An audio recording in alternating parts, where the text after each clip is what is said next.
Hey there, welcome everybody, guys and girls, ladies and gentlemen. Very welcome to another episode of the Zondag Weekday Late Show here live on Facebook, YouTube, and of course also recorded on LinkedIn and of course the podcast. Now, I just came home. I was the evening out with my girlfriend.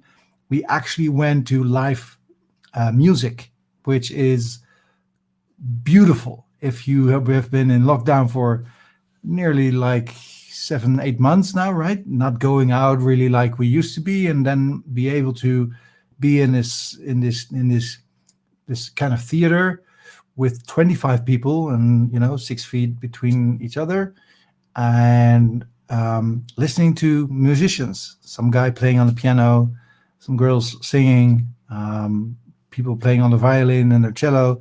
It was amazing. That was such a great feeling to be out there again and to really enjoy the live music, especially with the one you love, of course. So that was a very special evening today. And I had to walk home and I just came in. I was like right on time for the daily show here on Facebook, live, YouTube. What's more, LinkedIn, I Twitter this. Well, it doesn't matter. I'm glad you're here. If you're here and you like this, please give me a thumbs up, or a heart is even better. And of course, hit it on the hashtag live. And if you're watching this on the replay, I'd love if you would put there a hashtag replay. That would help the algorithm. We're here on the personal development show, because personal development is the thing that we are talking about here, in this show here, right? So that is the thing we talk about, and I love to inspire you to keep learning about things like this that we talk about. And if you're here, I'd love to see some comments in the comment section, of course. So if you have any questions or you want to comment on things, just put it out there, and we put you in the show. Now, today, I want to talk to you about the stories we tell ourselves, because we love stories. I mean, that's just our nature, right? When I just talked about going out again and having these musicians singing, making their music, and it's a story that I'd like to tell you, right? So I'd love to tell you and make you part of it. So why do we tell stories? Well, we tell stories to connect. I wanted to share that with you, right? I want to share what my story of this evening was, and why I'm here tonight, and what we're doing here. So stories is such an important part of what we do and who we are and how we connect to the world. So storytelling is a big one. Now, I'm sure that you've all been in presentations, maybe at the office or on some conference or wherever it is, and you don't connect with the guy on the stage or the girl, right? Because they don't tell you the right stories. They don't know how to tell the story. And we all know that, right? It's the most common thing if you are watching this annual presentation of the business and you see the finance manager standing there talking about the numbers that they did, that you guys did, and how great it was. And it was 2.5% extra revenue and blah, blah, blah. It's all just data, and there's no story in it. There's no excitement in it, right? Why we love films, why do we love movies, why do we love books, right? It's because of the stories. Once upon a time, a long time ago, in a forest far, far away, there was a prince. And this prince was in search of this one treasury. This one treasury was a myth, because nobody knew if the treasury was actually existing. But he rode on his horse through the forest, looking for his mystery treasure. And there, all of a sudden, in the middle of his path, there was this. Now you get what I mean, right? This is a story. We all love that. We all want to know what this prince was seeing at his horse riding through the forest, right? Searching for his treasure. That's the magic of a story. That's the power of a story. You get people engaged, get into your story. So when we want to share our story, when we want to share things, we want to teach people something, if we want to do something with that, we want to build it into stories, right? if you've watched the episode of yesterday, I told you the story of my granddad and how he died.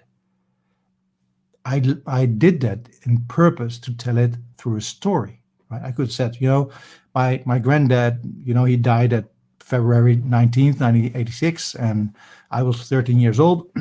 I was visiting my aunt and uncle with my parents, and my mom told me my granddad died. I mean, it's the same data, but it's not the story, right? So it's not connecting. So in able to connect with people and to really like engage with people, we have to learn how to tell the right stories. So when you're on a stage and you're the finance manager having to present the data of that year and how great you did, you don't want to have this PowerPoint slide with all like fully with the graphs and and all the numbers in it and spoil everyone with this data, just the facts, right? No one cares. They don't see it. They literally do not see it what you're telling there. And they physically see it, but they don't connect with it. They don't remember it. They don't store it in their brain because there's no story in it. Because stories made us survive. Right? That's the power that we humans have. We humans are the only creatures that can actually tell stories. Did you realize that? I mean, the difference between humans and other animals is that they can't share a story so you can learn from that story, right? So when for example, I tell a story where I teach my children something, right? You could teach your children something by telling stories. That's why we tell fairy tales, right? To teach about good and bad and how, this magical world, you create the magical world and you create elements of real life in it. I mean, if you're reading the fairy tales as an adult, you'll see the messages in there, right? And whether they're good, right? If they're the right message, that's a discussion you can have. But that is how stories are being used. Stories are being used. That's their origin, so to say. They are being used to teach people things, right? To make us survive. Now, when we are so full of stories, and that is something. Oh, and by the way, I'll tell you what this prince saw in just a second. So I'll finish the story that I started. I won't let you hang there like the cliffhanger, right? No, don't worry. It's amazing. It's amazing. So the power of the stories, if that's so important, and we keep connecting with others by stories, by storytelling. What do we get from those stories then? So when I hear this story about this, this good and bad story for, I don't know, one of the fairy tales that you remember, the bad wolf from Red Riding Hood. What's her name called in English? I don't know. Little Red Riding Hood, right? Okay, so the story about the bad wolf and the good girl, right? So how do we use that? Well, we keep telling that same story in our minds because that's how we remember stuff. We remember stuff by stories. So do you remember all the facts from the latest movie you've seen? No. You can't even probably have more than 2 dialogues you can literally remember. But do you know the storyline? Probably do. So you know, right, what you've learned from the story. You know what the story was about. There was this girl, and there was this grandmom, and there was this wolf, and there was this hunter. We get the story. We get the storyline. And we get the meaning behind that story. And that is exactly what we store inside our head. So we store the story to remember the message, right? But when we store stories and we recall the stories to make the lessons applicable, that means that we retell the stories Because if we want to retell the story about Little Red Riding Hood, right, you first got to retell it yourself. So whether you do it literally from, there was this girl living with her mom in the forest, and she wanted to visit her grandma who lived like deep into the forest. You make up the words and you make up the language to tell the story you wanna experience. Now this is a very blunt example, right? But in normal life, every day with every decision you make and everything you do, we are listening to the little inner voice, right? The inner chatter we have. One voice, maybe two voices for people sometimes. Can be multiple things.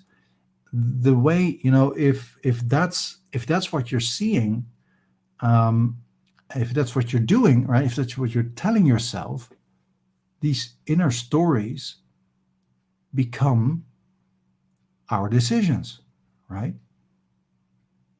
So if we make the decisions based on the stories define who we are, right? The decisions we make, the choices we make, the things we either do or do not do. So you are the stories you tell yourself. And if the story is, you know, I'm just fat and I'm not a runner. I hate workout and I'm a night owl, so I'll never get up early. That's a story you tell yourself. And because you tell yourself, I mean, you're not telling yourself some bullshit stories, right? You've learned from those stories. They're based on experience. Every experience is a story at itself. So you remember that, you store it in your brain, in your memory, and therefore you concluded that you are fat, not a runner, don't like exercise, and you're a night owl. That's just who you are, right? So the key to change, to personal growth, and to change in our, the things that we don't like about ourselves. For example, if we want to lose weight, or if we want to be more productive in the morning and don't want to run late every time, because when you are a night owl, you'll go on to 2 a.m., but you still got to get up early for the morning, and to kickstart your day, you have to run and then be in a hurry, and you'll be late again. If you want to change that, you got to change the story. Well, that's easier said than done, but that is the gist of it, right? You got to change the story. You got to tell yourself a different story. You are a morning person. I am a morning person. I am healthy. Let's say not fat. I mean, you don't want to use the none word, right? I mean, if you're thinking about it, if I tell you, do not think about a pink elephant, you first have to think about a pink elephant, right? Do not think of ice cream. Do not think of ice cream. Do not think of ice cream. And you're thinking of ice cream.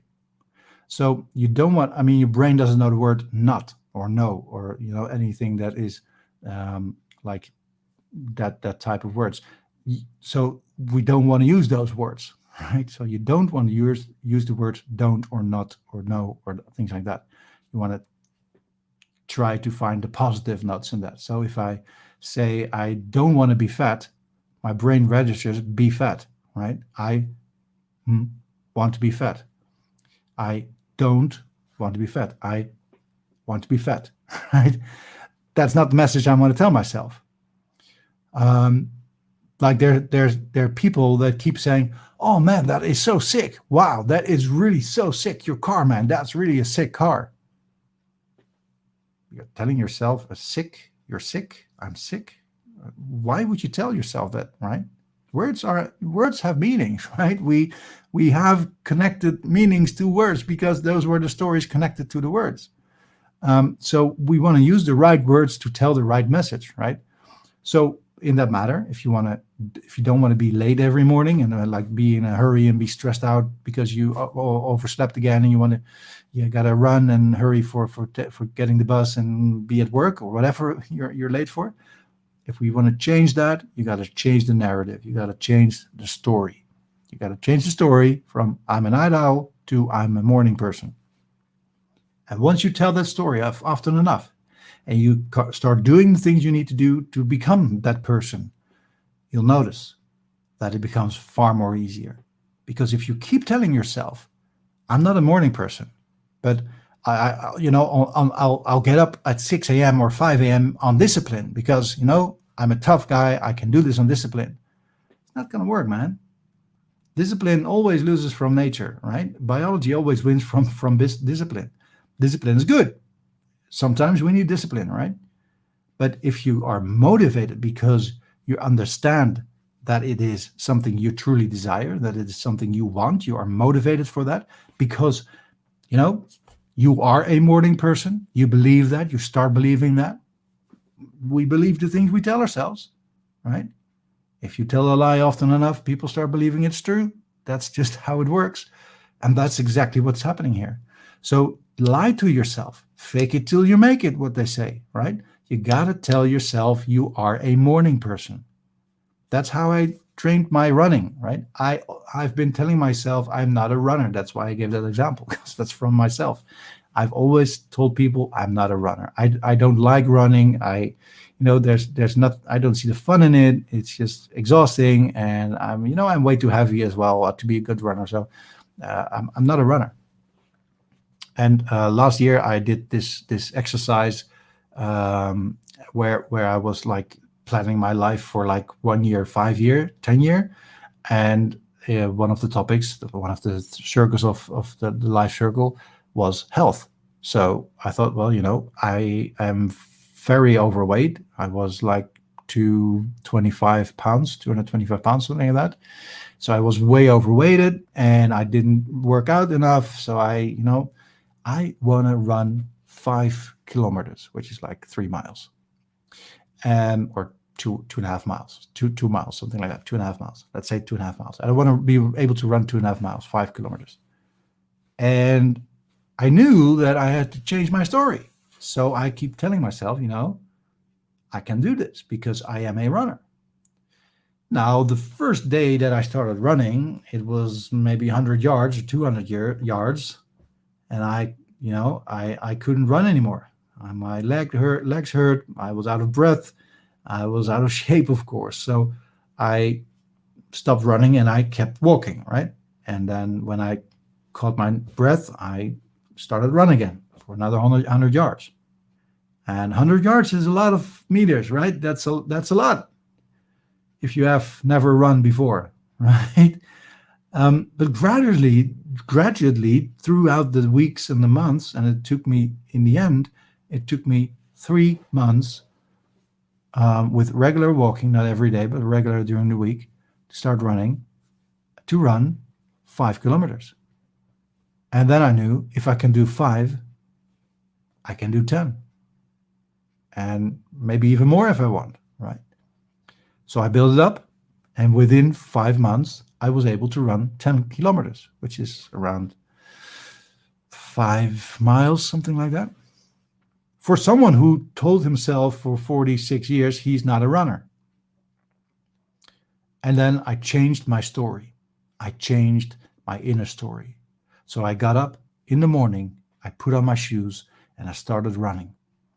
100 meters, 200 meters, 300 meters until the bridge, 400 meters, 500, a kilometer, a mile, 2 miles, 3 miles, 5 miles.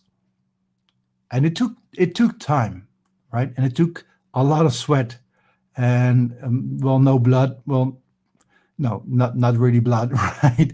It's not that hard, guys, right? It's something you got to make a commitment to yourself. I am a runner. So I keep telling myself I am a runner. And I told my friends, right? I told my friends, I started running. I said, you started running? Why? Because I'm a runner.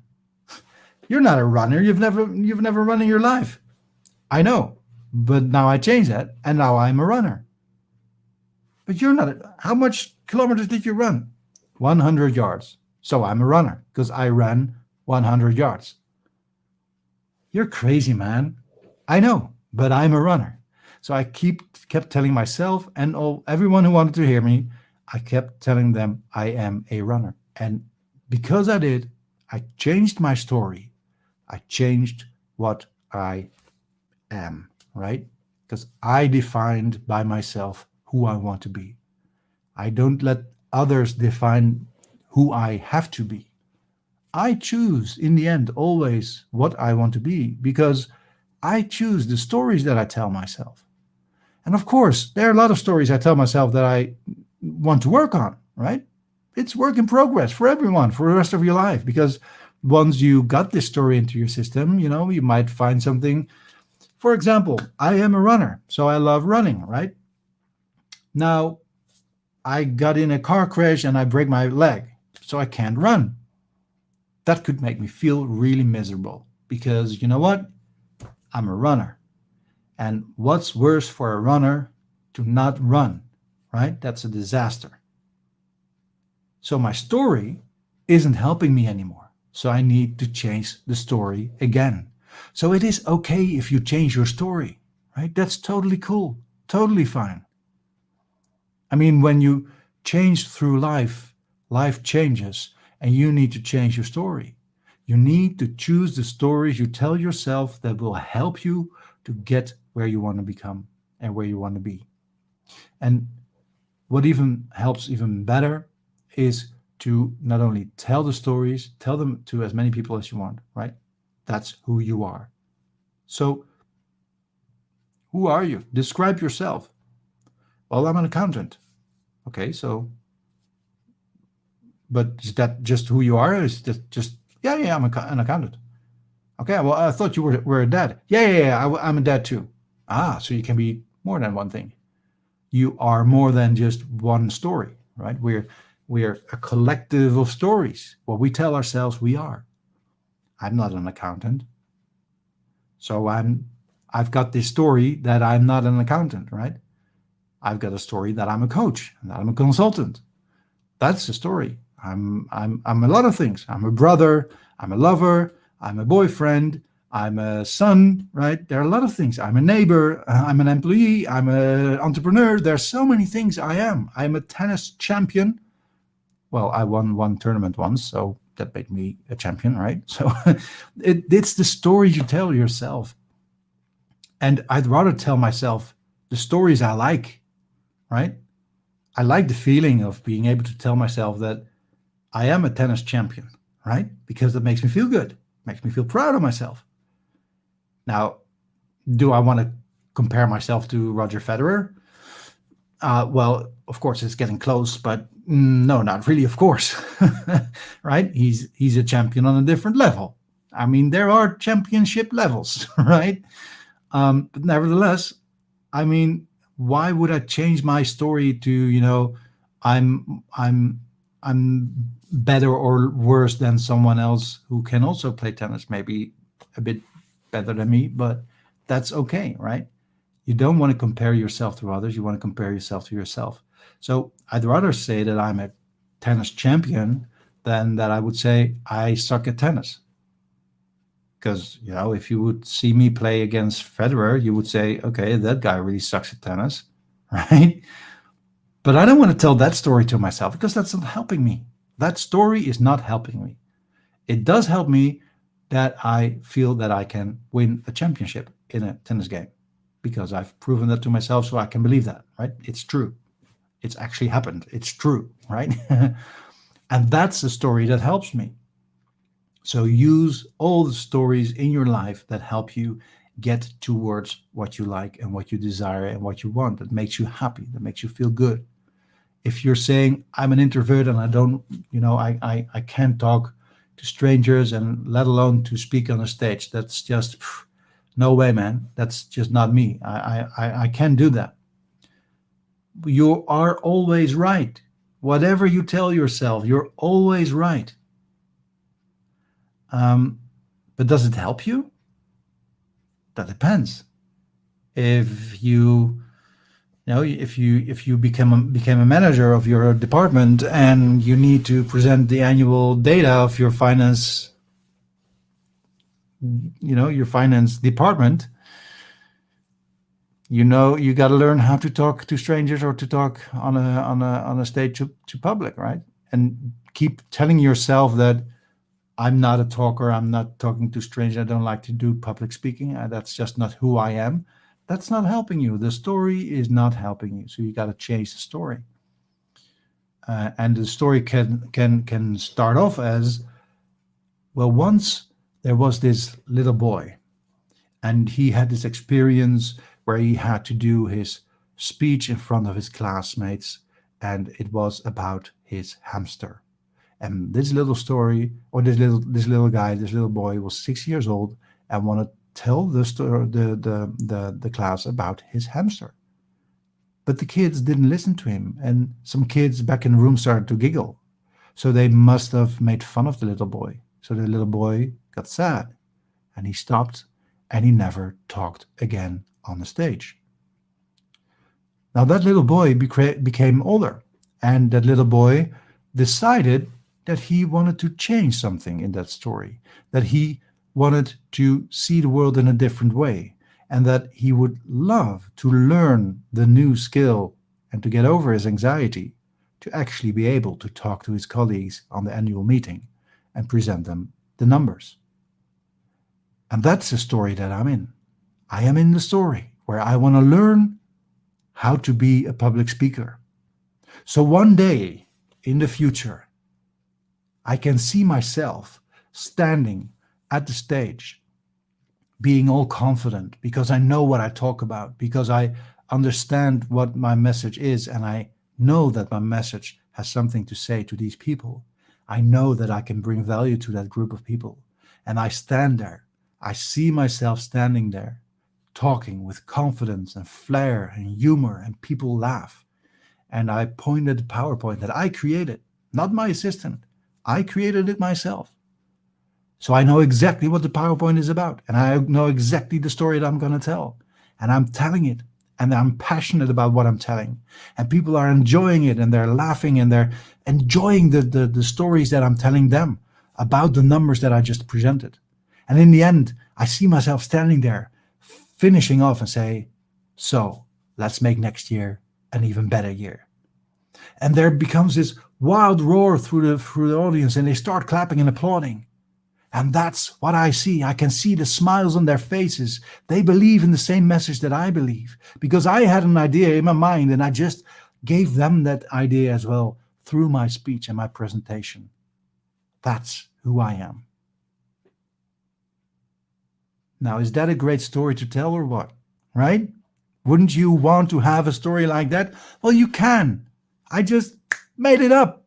You can do that too. Use your fantasy to create the stories that help you. And once you do that, you will see that anything in the world that you desire, that you truly desire and are willing to do anything for to make that happen, is able to make it happen. And with that said, I'm going to close off, but not before I tell you the end of the story I started off with, right? So, this prince, in search of his mystical treasure, riding on his horse, feeling the wind through his hair, down his crown, and he's riding on his horse. And this prince actually is there right in the forest. And right on that path, in the middle of that forest, there he sees this big, masculine, grand animal. It's an animal with a royal status of the wood, of the nature. It is the king of the animals. So this big, bulky lion is standing there right in the middle of his path, and it's growling. The prince got scared, so he pulled his horse and he stopped. The lion came closer and closer, and he said, "My prince, your treasure you're searching for cannot be found in the woods. It can never be found anywhere else than within you, because the treasure is right there. You are now a prince, but one day you will discover that you, as I am a king of the animals in the world, you shall be the king as well. And find that treasure within yourself. Thank you for being here. And I'll see you tomorrow. Now go tell you yourself the stories you want to tell yourself and make your stories come true. Thanks again. If you like these kind of shows, be here on Monday again. That's the next time we're here again, of course, live on Facebook and YouTube. Thank you so much for being here live with us. Thank you so much for the comments, of course, the likes, the hearts, everything that you've been doing. Thank you so much. You share the stories as much as you can. Help us grow this network of people that want to grow in their own personality. And I'd love to be part of that journey as well. So please share the video and let me know in the comments any things you want to ask or tell me, or maybe subjects you want to talk about. And we certainly will do that. So thanks again for watching, and I'll see you guys next week. Have a great weekend. Bye-bye.